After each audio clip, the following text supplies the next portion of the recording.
Kesetiaan dalam bentuk lain. Setiap hari Tamara melewati sebuah rumah di dekat kosnya. Rumah ini sangat besar lagi mewah, seperti rumah ala-ala sinetron. Namun, amat disayangkan, rumah itu nampak terbengkalai. Beberapa bagian catnya sudah terkelupas dan beberapa bagian juga sudah ditumbuhi lumut. Tamara dengan bodohnya mencoba melihat ke arah dalam dari lubang yang terdapat pada pagar seng yang melingkari rumah itu. Ada rasa penasaran yang begitu besar pada dirinya untuk melihat isi rumah tersebut. Ia menengok ke arah kanan dan mendapati lubang yang lebih besar pada bagian seng yang lain. Dan juga lubang yang ini sepertinya bisa dilewati oleh tubuhnya. Akhirnya ia mencoba menerobos masuk dan berhasil. Ya, rumah ini benar-benar bagus. Halamannya saja begitu luas dan memiliki carport khusus yang bisa menampung kira-kira 6 mobil. Ada air mancur serta taman kecil dengan bunga-bunga hias yang amat indah. Tamara melangkah maju menuju teras rumah itu yang luar biasa pula indahnya dan pasti amat nyaman untuk dijadikan tempat duduk-duduk. Saat ia menatap pintu masuk rumah itu, ia melihat Nyai Ambar sudah ada di sana. "Kamu ingin masuk kan, Tamara?" ucap Nyai Ambar yang dijawab dengan anggukan oleh Tamara. "Tapi, memasuki rumah orang lain tanpa izin bisa dilaporkan, Nyai," ucap Tamara dengan polosnya seperti biasa. "Percayalah sayang, tidak akan ada yang kesini. Dan lagi, ini bukan rumah orang lain. Rumah ini sudah tidak berpenghuni," ujar Nyai Ambar berusaha meyakinkan Tamara. Akhirnya Tamara memberanikan diri membuka pintu rumah itu dan memasukinya. Ia juga memastikan agar Nyai Ambar mendampinginya. Entahlah, ia merasa takut memasuki rumah ini.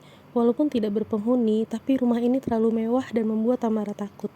Ia melewati ruang tamu rumah itu yang sangat bagus, lalu melewati ruang keluarganya sepertinya, karena berisi sofa bed yang bisa juga difungsikan sebagai tempat berbaring sambil menonton televisi.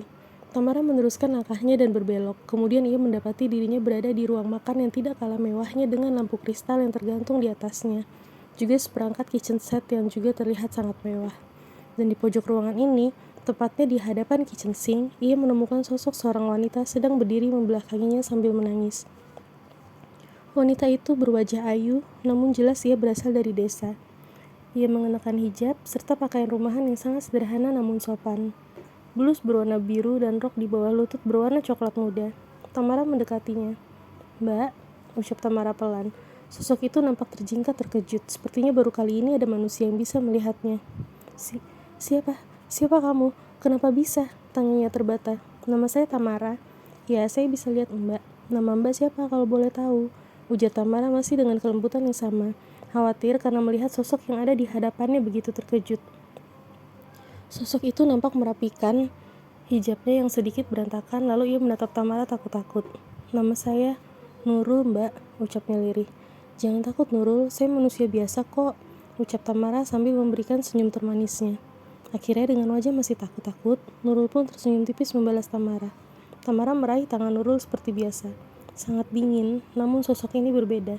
Tangannya sedikit gemetar. Tamara heran dibuatnya. Mengapa ia nampak begitu ketakutan? "Kenapa kamu ada di sini?" tanya Tamara. "Saya kerja di sini, Mbak. Tapi dulu," ucap Nurul lirih. Tamara menangkupkan tangannya di tangan Nurul itu. Ada sebuah potongan ingatan yang nampak. Nampaknya Nurul ini adalah ART di rumah ini. Ia terlihat mengerjakan pekerjaan rumah tangga sekaligus menjaga dua anak majikannya. Yang satu laki-laki sekitar berusia 10 tahun, yang satu lagi perempuan dan masih balita. Nurul ini juga terlihat menyayangi anak-anak itu dengan tulus. Ia kelihatan pekerja yang baik. Majikannya juga memperlakukan ia dengan cukup baik. Jika mereka pergi, Nurul diajak. Atau jika mereka pergi tanpa Nurul, mereka tidak lupa membawakan sesuatu untuk Nurul di rumah. Mereka sama sekali tidak pernah membeda-bedakan. Makanan pun apa yang mereka makan juga adalah yang Nurul makan.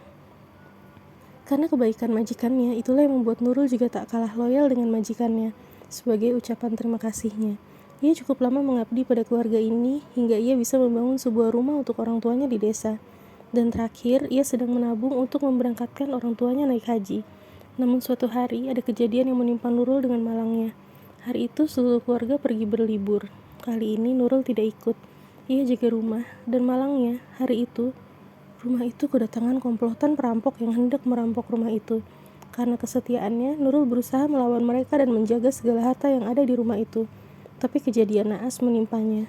Ia lupa jika ia hanya seorang diri, sedangkan kawanan perampok itu terdiri dari 6 orang. Dengan tubuh besar, serba bertato, pokoknya menyeramkan. Tapi saat itu Nurul tak nampak takut. Ia berusaha keras mempertahankan rumah itu dan melawan. Apa yang terjadi jika orang yang sekiranya lemah berusaha melawan orang yang jelas-jelas kuat? Ia dihajar lebih keras lagi setelahnya. Ia dipukuli, digores dengan pisau yang mereka bawa, diinjak, ditendang, dan ia juga diruda paksa bergantian oleh mereka dengan sangat kejamnya. Hingga ia telah tewas pun, 2 orang yang tiba gilirannya masih meruda paksanya. Sungguh malang nasib Nurul. Itu sebabnya hingga kini ia masih diselimuti ketakutan dan gemetar. Tamara menjadi iba melihatnya. Betapa berat yang telah Nurul lalui. Ia mencari lagi ingatan setelahnya, mencoba barangkali setelah kematian Nurul ada sesuatu hal yang masih menempel di ingatannya.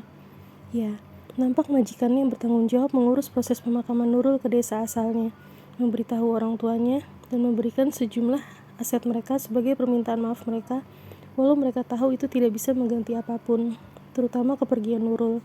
Kedua anak majikannya juga nampak sangat sedih dengan kepergian Nurul.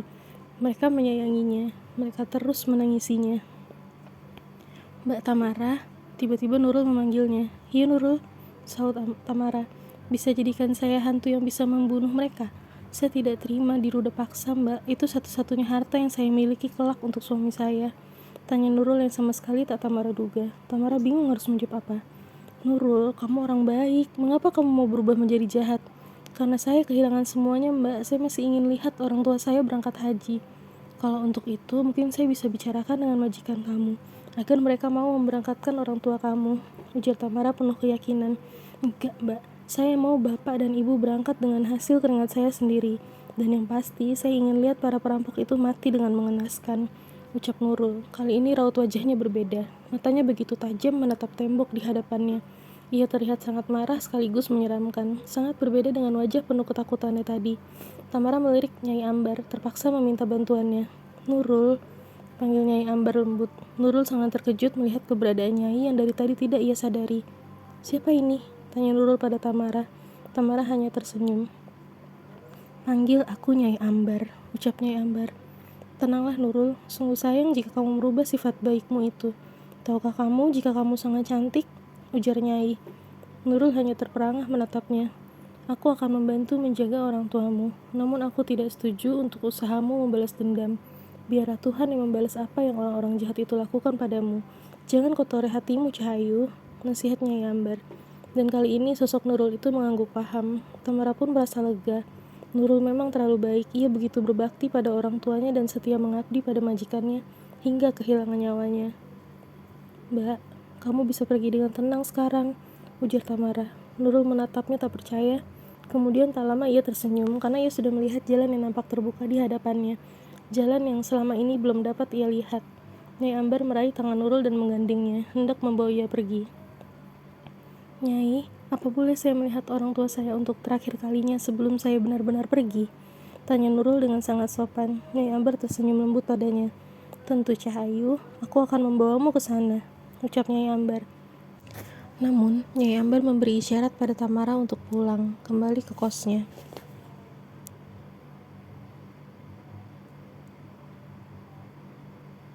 Cahayu, aku akan membawanya ke sana. Kamu pulanglah, hati-hati di jalan ya, Tamara. Nggih, Nyai, sahut Tamara dan bersiap-siap pulang ke kosnya.